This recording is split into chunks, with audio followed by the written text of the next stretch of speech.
Good morning, students. Today I am going to start a new poem for you, Keeping Quiet, for the class 12, subject English, and it is composed by Pablo Neruda. So, students, यहाँ पर इस poem के द्वारा, through this poem, the poet जो Pablo नेरूडा है वो ये explain करना चाहती हैं, ये बताना चाहती हैं कि बताना चाहते हैं कि जो ह्यूमन बीइंग के माइंड में और लाइफ में माइजरीज होती हैं, प्रॉब्लम्स होती हैं, how we can solve these problems and we will have to still quiet for some time, जिससे कि इस संसार में, पूरे संसार में एक बार को शांति होगी, तब इंसान रियलाइज करेगा कि इस शांति में ही जीवन सफल हो सकता है. Now let us see the introduction. In this poem, Neruda talks about the necessity of quiet introspection. Students, introspection. What is the meaning of introspection? Introspection. Introspection means to understand ourselves. अपने आप को हमें समझना है, और जब हम अपने आप को समझ लेंगे तभी हम इस संसार में फैली हुई समस्याओं को दूर कर सकते हैं. So here the Pablo Neruda wants that we will have to understand the necessity of quiet introspection. Quiet introspection की जो आवश्यकता हमारे जीवन में है उसको हमें समझना है, and creating a feeling of mutual understanding among the human beings. और हम आपस में एक दूसरे को समझ नहीं पाते हैं, भेदभाव रखते हैं, ह्यूमन बीइंग्स में सबसे ज़्यादा ही होता है. तो इसकी जो फीलिंग हमें ये समझनी है, हमें ये फील करना है, म्यूचुअल अंडरस्टैंडिंग, कि किस तरह से हम आपस में समझने की भावना को डेवलप कर सकते हैं, उसका विकास कर सकते हैं. Now we will count to 12 and we will all keep still. तो यहाँ पर पोइट क्या कहते हैं कि मैं एक बार को 12 तक काउंट करता हूँ और इस 12 की काउंटिंग में हमें बिल्कुल शांत रहना है. अब ये 12 क्या हो सकते हैं? Students, you know that a clock has 12 hours at a time. एक घड़ी में 12 घंटे होते हैं. तो इसे हम 12 घंटे का टाइम मान सकते हैं, या फिर एक साल में 12 महीने होते हैं, जैसे हम 12 महीने भी मान सकते हैं. तो इतने समय के लिए हमें बिल्कुल क्वाइट रहना है, और जब हम क्वाइट रहेंगे, बिल्कुल शांत रहेंगे, तो हम यहाँ की शांति से समझ जाएंगे कि हमने ही आपस में भेदभाव रखकर आपस में मनमुटाव बनाया है.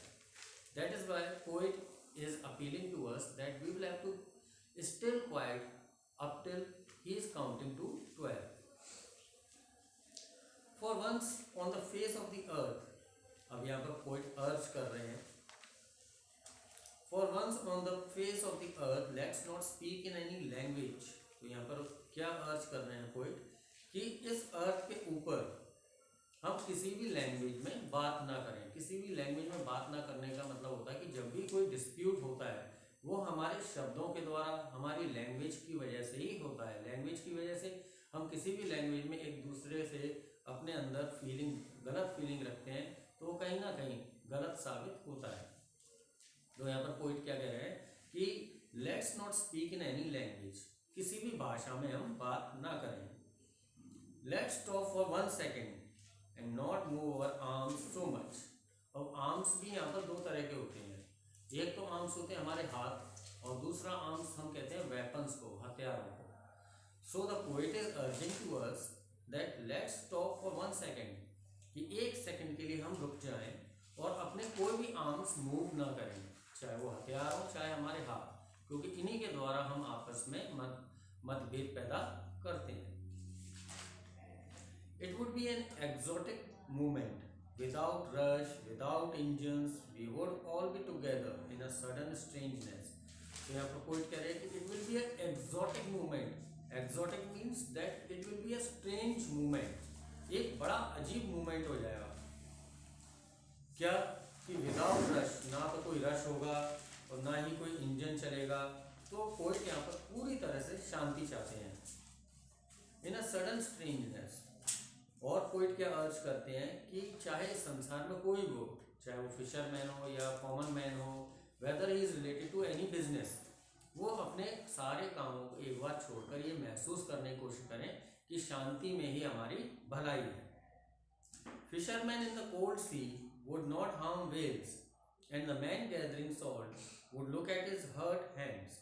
तो फिशरमैन जो कोल्ड सी में फिशेस को पकड़ता है, वेल्स को पकड़ता है, वो भी अपने फिश को पकड़ने का काम एक बार तो रोक दे। और चाहे जो इंसान सॉल्ट को इकट्ठा करता है, समुंदर के किनारे नमक को इकट्ठा करता है, वो अपने हाथों को हर्ट करता है, चोट पहुंचाता है, हाथ घायल हो जाते हैं, नमक ऐसा होता है कि नमक से हाथ कटते हैं, तो वो भी अपने काम को छोड़ दे।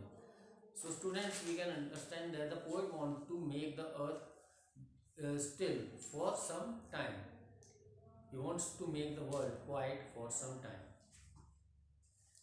Those who prepare green wars, wars with gas, wars with fire, victory with no survivor, would put on clean clothes.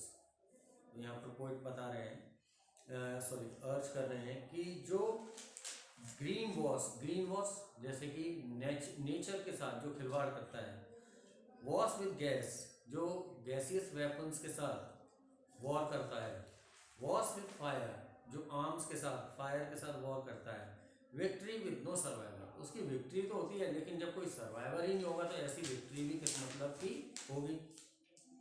Would put on clean clothes, इन सबको वो अर्ज करते हुए, रिक्वेस्ट करते हुए पोइट कहता है कि ये सारे लोग जो हैं अपने इन गलत कामों को छोड़कर नए कपड़े पहनकर एक बार को बाहर निकलें and walk about with their brothers. जो ब्रदर्स यहाँ पर किसको माना है? अपने साथ रहने वाले लोगों को, अपने भाइयों को। तो उनकी कंपनी में एक बार कुछ ना करते हुए एक बार शेड में शांत होकर जाएं और शांत होकर इस संसार की प्रकृति को निहारें। What I want should not be confused with total inactivity. What the poet is telling कि मैं ये भी नहीं चाहता कि तुम सब कंफ्यूज हो जाओ कि ये संसार में टोटल इनएक्टिव हो जाए सबके सब, कोई काम ही ना करें, मैं ऐसा भी नहीं चाह रहा हूँ। Life is what is it is about, जीवन तो ऐसा है जैसा है होता ही है। I want no truck with death, मैं ये भी नहीं चाहता कि कोई एक्टिविटी ना करके इंसान अपने आप को मरा समझे, ऐसा भी नहीं चाहता हूँ कि एक्टिविटीज़ अपने घर को चलाने की या कैसे भी कंट्री को चलाने की, सोसाइटी को चलाने की, वो एक्टिविटीज़ सारी होंगी। बस ये जो बुरे काम हैं इनको छोड़ने के लिए मैं अर्ज कर रहा हूँ। If we were not so single-minded about keeping our lives moving and for once could do nothing, मैं ये भी नहीं चाहता हूँ कि हम बिल्कुल भी कुछ भी ना काम करें। Perhaps I use silence, मैं तो यही चाहता हूँ एक बार तुम्हारे सामने साइलेंस होगा, क्वाइटनेस होगी, तो तुम ये समझ सकते हो कि हमारे अंदर जो दुख आपस में मतभेदों के हैं उनको हम समझेंगे और उस दुख को समझने के बाद अपनी समस्याओं को दूर कर लेंगे। Perhaps that the earth can teach us as when everything seems dead and later proves to believe. And before that one line is left, and of threatening ourselves with death. वो मैं ये भी नहीं चाहता कि whatever the you are understanding कि कहीं ऐसा ना हो कि आप बिल्कुल इनएक्टिव होकर मृत्यु के समान बन जाओ, ये भी नहीं चाह रहा हूँ मैं। तो बस एक बात को ये समझाने की कोशिश कर रहा हूँ कि कैसे भी शांति में ये समझने की कोशिश करें आप कि किस तरीके से हम शांति को बनाकर अपने आप में अपने आप में समस्याओं को दूर कर सकते हैं। और इसके लिए पोएट एक एग्जाम्पल देते हैं कि अर्थ हमें ये टीच करता है, शिक्षा देता है कि जब सब कुछ खत्म हो जाता है, later proves to be alive, फिर भी जीवन कहीं ना कहीं नजर आता है, फिर से जीवन की शुरुआत होती है। Now I will count up to 12 and you keep quiet and I will go. Now poet is again urging that मैं अब जा रहा हूँ, उससे पहले काउंट 12 तक काउंट करके ये चाहता हूँ कि एक बार शांत होकर इस संसार को समझने की कोशिश करें, तभी आपस के जो मतभेद हैं वो दूर हो जाएंगे। Student, here we can understand that the poet wants to introspect us, कि हम अपने आप को समझें, अपनी म्यूचुअल अंडरस्टैंडिंग को समझें, तभी हमारे अंदर ये अच्छी भावनाओं का विकास होगा। Now this poem has been completed. In the next lecture I will start you the next poem. Till then, thank you and goodbye.